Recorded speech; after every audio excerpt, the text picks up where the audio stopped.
இப்படி கூட இஃப்தாருக்கு பண்ணலாமா நீங்கள் யோசிக்கிற மாதிரியான இஃப்தார் விளாக் தான் இன்றைக்கி. நோம்பு டைமில் பொதுவாக நாங்கள் டின்னர் சாப்பிட்றதில்ல.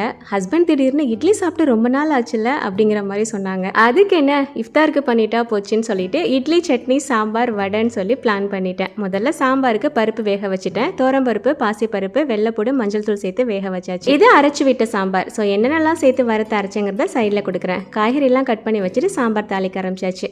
எண்ணெயில் கடுகு, ஜீரகம், கொஞ்சமாக வெந்தயம், உளுந்து சேர்த்து பொரிஞ்சதுக்கு அப்புறம் கொஞ்சமாக வெங்காயம், கருவேப்பிலை சேர்த்து தாளிப்பு நல்லா முருகி வரணும். இந்த டைம் ஒரே ஒரு தக்காளி, ஒரு வெங்காயம் ரெண்டையுமே ஒன்னா சேர்த்து லைட்டா வதக்கி விட்டுக்கோங்க. அண்ட் கட் பண்ணி வச்சிருந்த காய்கறி உப்பு சேர்த்து நல்லா வதக்கி விட்டுட்டு மூடி போட்டு 2 நிமிஷம் எண்ணெயிலே வேக வைக்கணும். அதுக்கப்புறம் நம்ம அரைச்சி வச்சிருந்த மசாலா, கொஞ்சமா காஷ்மீரி சில்லி பவுடர் சேர்த்து நல்லா கலந்து விட்டுட்டு இதுல 1 கப் அளவுக்கு தண்ணி சேர்த்து காய்கறி நல்லா வெந்து வர்ற வரைக்கும் மூடி போட்டு வச்சிட வேண்டியதான். காய்கறி வெந்ததுக்கு அப்புறமா வேக வச்ச பருப்பு, ஒரு நெல்லிக்காய் சைஸ் அளவுல புளி சேர்த்துட்டு நல்லா மிக்ஸ் பண்ணி விட்டுறலாம்.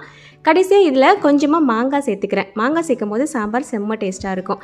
அண்ட் தேவையான அளவுக்கு உப்பும் சேர்த்துட்டு நல்லா கலந்து விட்டுட்டு மூடி போட்டு வச்சுருங்க. அண்ட் ஃபைனல் டச்சுக்கு 2-3 வெள்ளைப்பூடு, கொஞ்சமாக ஜீரம் சேர்த்து இடிச்சிட்டு லாஸ்ட்டாக கொதி வந்ததுக்கப்புறம் சேர்த்தோம் அப்படின்னா செம்ம ஃப்ளேவராக இருக்கும். நீங்கள் சாம்பார் எந்த டைப்பில் வச்சாலும் இது கடைசியாக சேர்த்துக்கோங்க. அண்ட் லாஸ்ட்டாக கொஞ்சமாக கொத்தமல்லி தலை அண்ட் நெய் சேர்த்து இறக்கினீங்க அப்படின்னா செம்ம சூப்பரான அரைச்சி விட்ட சாம்பார் ரெடி ஆயிரும்.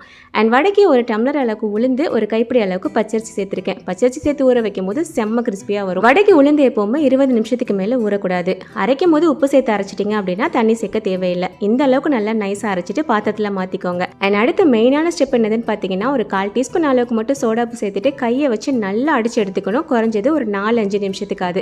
இந்த மாதிரி அடிக்கும் போது மாவு கிரைண்டரில் ஆட்டின மாதிரி வடை பொசு பொசுன்னு செம்ம சூப்பராக வரும். இந்த அளவுக்கு நல்லா அடிச்சு விட்டுட்டு ஒரு 10 நிமிஷம் ரெஸ்ட் கொடுத்துக்கோங்க. அதுக்கடையில் இட்லி வேக வச்சுட்டு கூடவே டீயும் போட்டுட்டேன். உளுந்த வடைக்கு மாவு கட்டியாக அரைச்சிருக்கோமான்னு செக் பண்ணுறதுக்கு தண்ணியில் மிதக்க விட்டு பார்ப்பாங்க.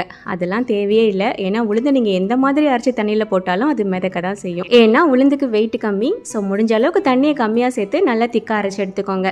ஒரு பக்கம் கட்டி சட்னி ரெடி பண்ணிட்டு கூடவே இட்லி வெந்துருச்சு, ஹாட் பாக்ஸில் மாற்றியாச்சு. அண்ட் உளுந்து வடைக்கு வெங்காயம், பச்சை மிளகாய், கருவேப்பிலை, மல்லி இலை, இஞ்சி, அதுக்கப்புறம் மிளகு தட்டி வச்சிருக்கேன். அதையுமே மாவில் சேர்த்து நல்லா கலந்து எடுத்தாச்சு. உளுந்தோட ரவுண்டாக வரலன்னு நிறைய பேர் ஃபீல் பண்ணுறீங்க. உங்ககிட்ட இந்த மாதிரி டீ ஃபில்டர் இருந்தது அப்படின்னா லைட்டாக தண்ணி தடவிட்டு இப்போ நம்ம கையில் கொஞ்சமாக தண்ணி தொட்டுட்டு மாவை எடுத்து இந்த மாதிரி உருட்டிட்டு இதில் வச்சு நடுவில் ஒரு ஹோல் போட்டு நீங்கள் எண்ணெயில் திருப்பினீங்கன்னா செம்ம சூப்பராக ரவுண்டாக வரும். இதுக்கு ஃபில்டர் தான் யூஸ் பண்ணணும்னு இல்லை. ஏதாவது ஜல்லி கரண்டி இல்லைன்னா குழம்பு கரண்டி கூட நீங்கள் யூஸ் பண்ணிக்கலாம். இல்லை உங்களுக்கு கையிலேயே போட சூப்பராக வரும் அப்படின்னா சூப்பராக போட்டுக்கோங்க. எனக்குமே கையில் போடும்போது நல்லா ரவுண்டாக வரும். அண்ட் இன்னொரு விஷயம் சொல்கிறேன், நீங்கள் வடை போடுறதுக்கு கரண்டி ஃபில்டர்னு யூஸ் பண்ணுறதை விட கையில் போட்டிங்க அப்படின்னா அதோட டேஸ்ட்டு ஒரு மடங்கு அதிகமாக தான் இருக்கும்.